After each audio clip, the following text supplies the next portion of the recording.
하나님의 말씀은 마태복음 26장 69절에서 75절까지의 말씀입니다.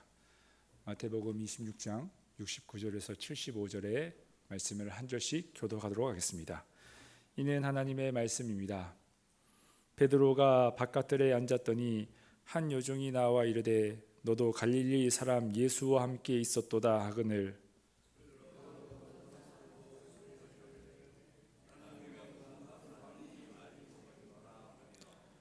안문까지 나아가니 다른 여종이 그를 보고 거기 있는 사람들에게 말하되 이 사람은 나사렛 예수와 함께 있었도다 하매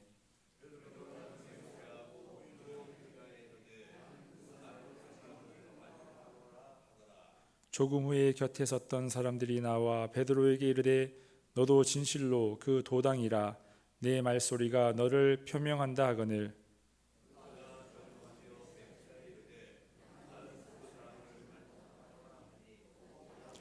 함께 봉독하겠습니다. 이에 베드로가 예수의 말씀에 닭 울기 전에 내가 3번 나를 부인하리라 하심이 생각나서 밖에 나가서 심히 통곡하니라. 아멘. 존경하는 여러분, 축복합니다. 감사합니다. 사랑합니다. 할렐루야. 여러분들의 표정이 제가 처음 부임했을 때보다 훨씬 더 밝아지셨습니다. 할렐루야. 축복을 많이 하니까 이 축복이 전달이 되어지고 또 나에게도 축복이 되어지고 들어가도 복이 되어지고 나가도 복이 되어질 줄 믿습니다. 우리가 과거를 회상하면서 좋았던 시절을 그리워할 때가 있습니다. 그때 이런 표현을 쓰죠. 그때가 참 좋았지. 아이를 키우는 아기 엄마가 길거리를 다니는 젊은 아가씨를 보면서 그렇게 이야기하는 거예요. 저 때가 좋았지. 애 생기면 아무것도 못해. 근데 그 아기 엄마를 바라보는 중년의 아주머니가 또 이렇게 이야기하는 겁니다. 그때가 좋았어. 애 키우고 나면은 다 소용없어. 그 모습을 본 중년 아버지 아주머니의 모습을 본 할머니가 또 이렇게 얘기하는 겁니다. 저 때가 좋은 거야. 마음대로 다닐 수가 있으니까 말이지. 여러분 보세요. 아기 엄마는 아가씨를 보고 좋다라고 얘기하고 있고 중년의 아주머니는 아기 엄마 보고 좋다 하고 할머니는 중년의 아줌마 보고 좋다고 합니다. 무슨 얘기죠? 다 좋을 때라는 거예요. 우리의 인생은 어찌 보면은 한순간도 나쁠 때가 없는 것 같습니다. 근데 이 좋은 때는 생각 안 하고 자꾸만 옛날만 생각하는 거예요. 자, 우리 옆에 분들과 인사하겠습니다. 지금이 가장 좋을 때입니다.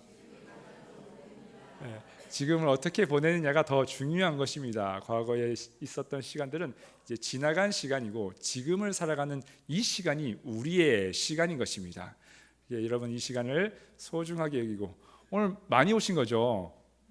오늘 더 많이 오신 것 같아요. 제가 보니까 제가 착각한 건 아니죠. 여러분 우리가 신앙생활을 할 때도 그런 생각을 하게 되어집니다. 그때가 참 좋았지.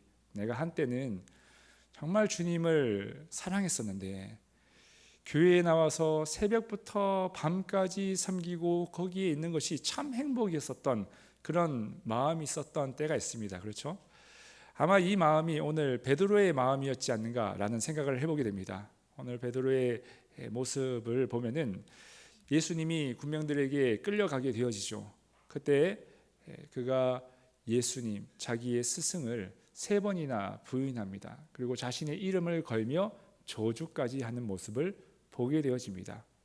물론 이 사건 이후에 성경에 보니까 베드로가 나가서 심히 통곡한 장면을 기록하고 있긴 합니다. 그런데 아마 베드로도 그렇게 생각하지 않았겠나 이런 생각이 들어요. 내가 예수님을 부인하다니, 내가 우리 스승님을 3번이나 부인하다니, 나 예전에는 주님 참 사랑했었는데 예전에는 목숨까지도 내놓을 정도로 주님을 좋아했었는데 내가 어떻게 이렇게 되었을까라는 그런 이제 생각을 해보게 되었을 것입니다. 우리도 예배드리는 것이 참 즐거웠고 교회에 나와서 봉사하는 것이 참 행복이었던 때가 있습니다. 교회에 나오는 것만 해도 즐거웠던 때가 있었어요. 근데 어느 순간인가 우리의 마음은 교회에 나오는 것보다도 산에 가는 게 더 즐겁습니다. 교회 섬기는 것보다도 요즘에 뭐 무슨 트롯 뭐 이런 거 많죠. 예. 그런 거 듣는 것이 훨씬 더 즐겁다라는 생각이 들어요. 어느 순간인가 하나님과 나와의 거리가 멀어진 것은 아닌가. 부흥회를 많이 다니시는 어떤 목사님이 하신 이야기입니다. 여러 교회를 다니다 보니까 그 교회에서 보여지는 어떤 현상들이 있는 거예요. 근데 이분이 이제 이런 말씀을 하는 겁니다. 교회를 딱 가게 되어지면은 사람들만 보더라도 그 사람이 오래 믿은 사람인지 혹은 새신자인지를 한 번에 알 수 있다라는 거예요. 딱 보면은 저분은 40년 동안 신앙생활 하셨네. 저분은 20년 생활하셨네. 이게 보인다는 것입니다. 점쟁이도 아니고 어떻게 보일 수 있을까요? 그분의 고백에 의하면 그렇습니다. 사람들의 표정을 보면은 바로 안 돼요. 오래 다닌 사람과 새 가족의 표정이 다르답니다. 여러분 어떻게 다를까요? 오래 신앙생활을 한 사람이면 사람일수록 그 표정이 어떨까요? 안타깝게도 그 표정이 무표정이더라는 거예요.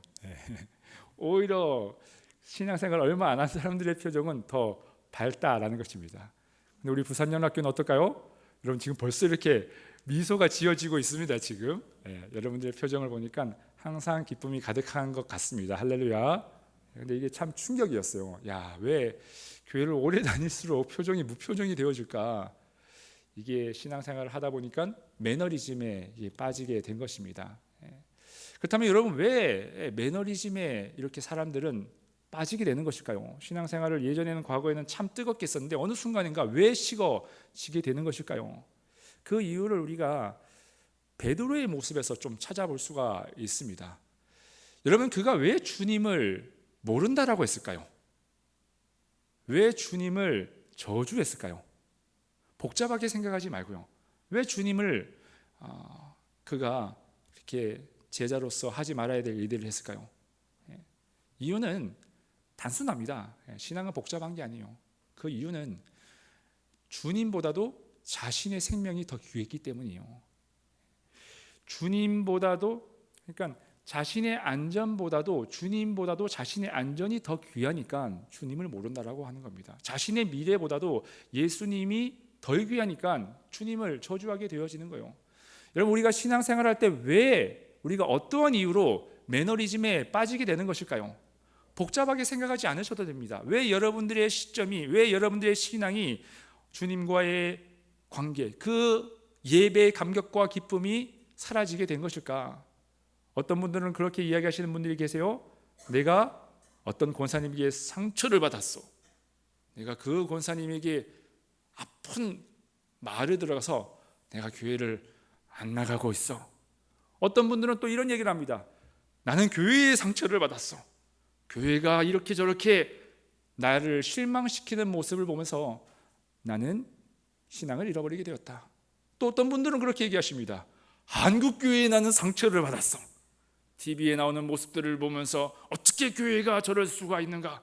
교회 다니고 싶은 마음이 싹 사라졌습니다 라고 말씀하시는 분들이 계세요. 여러분 근데 왜 신앙이 멀어지게 된 것일까요? 우리가 솔직하게 얘기합시다. 신앙의 매너리즘에 빠진 것은 복잡하지 않아요. 어떤 권사님 때문에, 안수 집사님 때문에, 교회의 문제 때문에, 한국교회 때문에 아닙니다. 그거는 핑계예요. 내 마음이 주님과 멀어졌기 때문이에요. 내가 주님을 사랑하는 그 마음이 식어져 버리게 되어지니까 신앙의 매너리즘이 빠지게 되는 것입니다. 남태평양 괌이라는 섬이 있죠.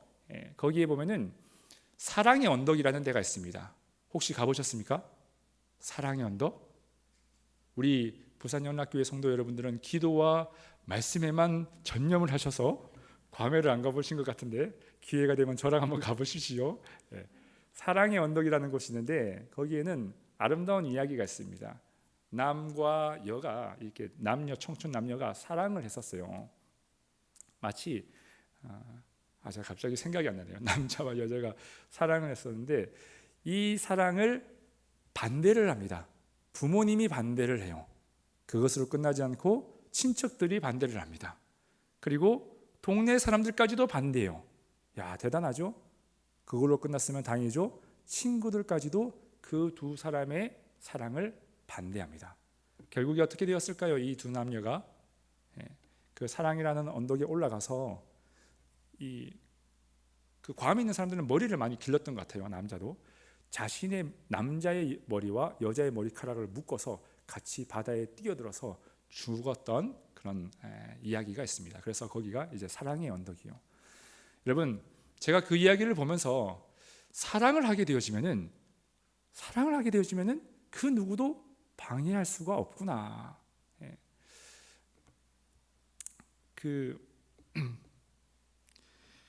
모두가 반대를 했죠.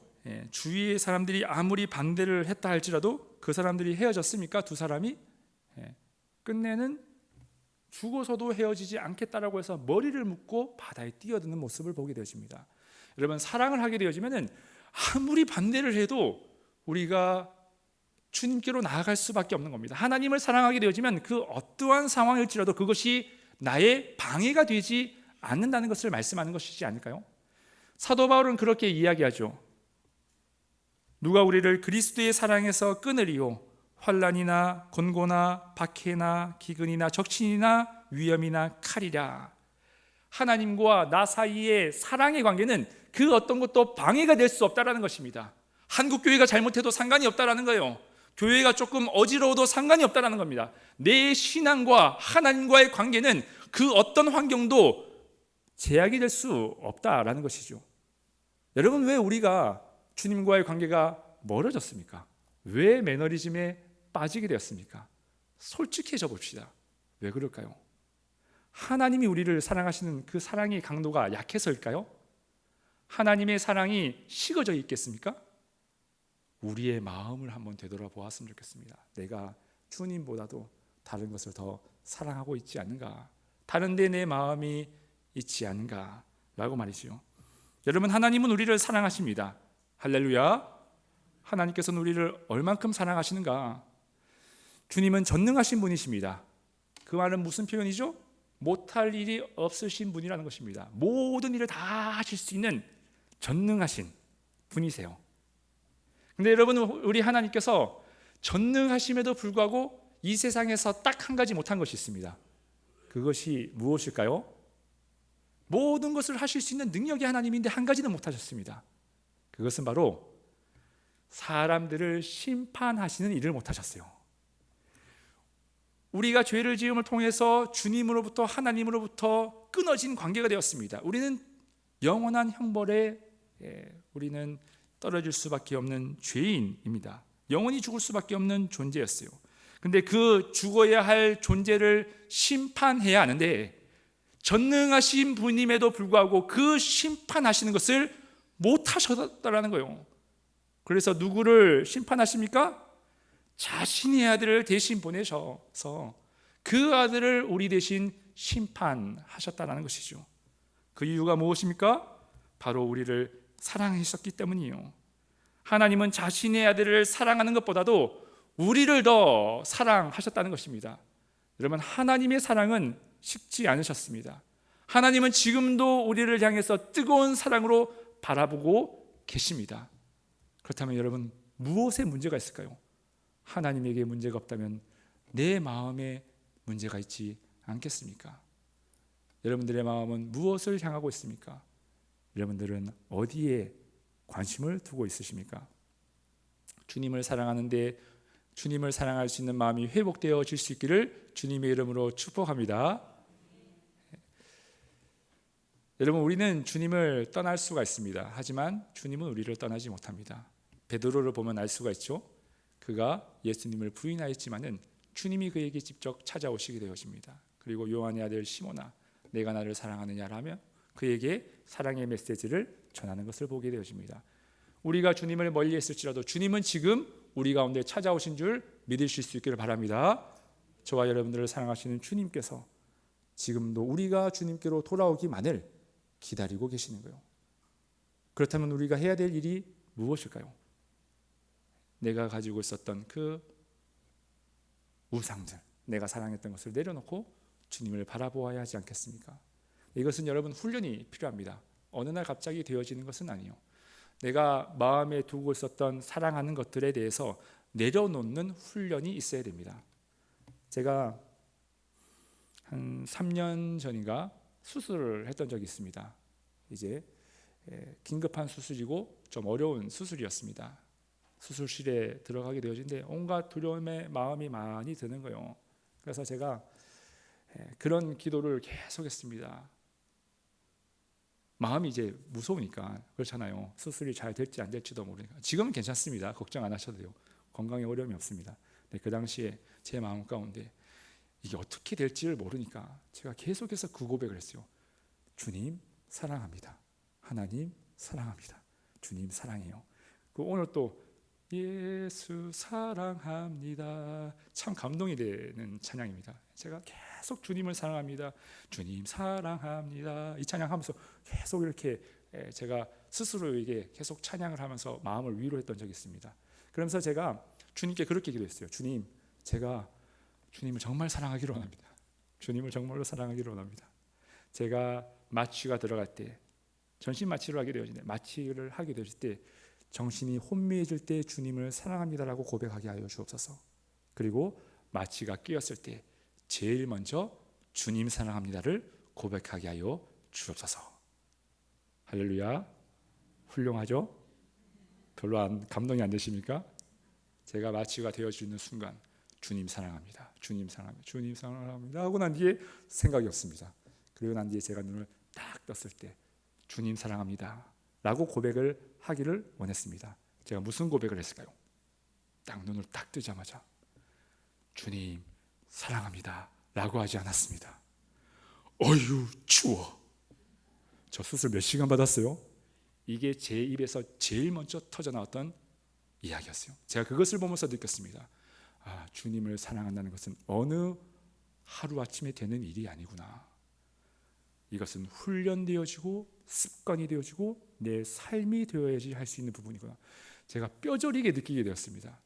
저는 제가 주님을 정말로 사랑하는 줄 알았어요. 그렇게 고백을 하면 정말로 주님을 사랑한다고 생각했습니다. 근데 아니었어요. 저는 제 몸을 더 사랑하고 있더라고요. 제가 주님을 사랑한다고 고백했었던 그 이유는 한 가지였습니다. 수술이 잘 되었으면 좋겠다. 수술이 차질 없었으면 좋겠다. 그런 마음이 있으니까 평상시 때는 주님 사랑한다는 고백 한 번도 하지 않아 놓고서는 수술이 들어갈 때 주님 사랑합니다. 예수님 사랑합니다. 그 고백을 계속하고 있는 모습을 보게 됐어요. 참 이기적이다. 그래서 제가 요즘에는 그것을 훈련하고 있어요. 아침에 일어날 때 주님 사랑합니다. 밤에 잠잘 때도 주님 사랑합니다. 제가 첫 번째 눈을 떴을 때도 주님 사랑합니다. 눈을 감을 때도 주님 사랑합니다라고 하게 하여 주옵소서. 계속 훈련하니까 조금은 이제 익숙해진 것 같습니다. 여러분, 하나님께 문제가 있는 것이 아니에요. 누구에게 문제가 있다고요? 나에게 있는 거예요. 내 마음이 식은 겁니다. 내 마음이 지금 다른 곳에 가 있는 거예요. 하나님께서 우리를 위해서 모든 것을 다 주셨는데 전능하신 하나님께서 한 가지 못한 것이 있는데 그것을 우리 심판하시는 일을 못하셨는데 그만큼 우리를 사랑하시는데 우리가 하나님을 사랑하게 될 때 하나님께서는 얼마나 많은 은혜를 준비하시고 계시고 우리에게 허락하여 주시겠습니까? 우리의 신앙 가운데 주님을 사랑할 수 있는 그 고백이 회복되어질 수 있는 저와 여러분들의 삶이 되기를 주님의 이름으로 축복합니다. 단순히 생각으로만 아니라 여러분들의 삶 가운데서 여러분들이 어떤 삶이 있든지 어떤 환경이 있든지 불평과 불만의 자리에 있을지라도 주님 사랑합니다는 그 고백이 끊어지지 않음을 통해서 우리의 삶 전체가 주님께 올려질 수 있는 거룩한 산제물 되어질 수 있는 복된 삶이 되기를 주님의 이름으로 축복합니다. 기도하겠습니다. 하나님 감사합니다. 우리가 베드로의 모습을 보면서 우리의 모습을 되돌아보게 하심을 감사합니다. 베드로를 보면서 어떻게 스승을 어떻게 예수님을 부인할 수 있었을까라고 우리가 정죄하였는데 가만히 보면 베드로보다 못한 신앙을 살아갔던 것이 우리의 모습임을 말씀을 통하여 되돌아보게 되어집니다. 하나님, 하나님의 마음이 식은 것이 아니라 우리의 마음이 식었고 하나님이 멀어진 것이 아니라 우리의 마음이 멀어진 것을 주여 고백합니다. 우리의 삶 가운데 다시금 주님을 향한 사랑의 고백이 회복되어질 수 있는 신앙의 여정이 되어지게 하여 주옵소서. 내가 붙들고 있었던 우상과도 같은 것에 소망이 있고 희망이 없다는 것을 우리로 하여금 깨닫게 하여 주시고 오직 하나님만이 우리의 소망이시며 희망이심을 붙들고 살아갈 수 있는 저희들의 믿음이 되어지게 하여 주옵소서. 감사를 드리며 예수님의 이름으로 기도하옵나이다. 아멘.